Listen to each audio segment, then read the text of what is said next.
ডাকসু নির্বাচনের খসড়া প্রার্থী তালিকা থেকে বাদ পড়া প্রার্থীদের আপিল শুনানি আজ ও কাল। এই মুহূর্তে ব্রিফিং করছেন চিফ রিটার্নিং কর্মকর্তা। সরাসরি চলে যাচ্ছি সেখানে। তো আমরা বলেছি এটা থেকে একটু বিরত থাকুক। আমরা নোটিশ করেছি কোনো ধরনের সেবামূলক থেকে আরম্ভ করে কার্যক্রমগুলো বন্ধ থাকুক, অনুষ্ঠানগুলো বন্ধ থাকুক। আমরা না মানে না কুশল বিনয়, আচ্ছা নামাজ তো নামাজে গেলে সেখানে একটা সামাজিক গ্যাদারিং, সেটা দেখা হইতেই পারে। এটা নিয়ে তো আর আমাদের কোনো ঝামেলা নাই। এটা আপনি তো নামাজ তো আর ঠেকাতে পারবেন না।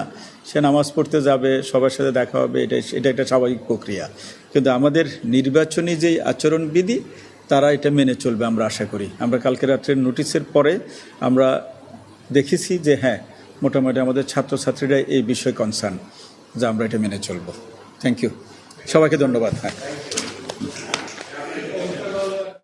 ডাকসু নির্বাচন নিয়ে ব্রিফ করছিলেন চিফ রিটার্নিং কর্মকর্তা। সরাসরি যুক্ত ছিলাম সেখানে।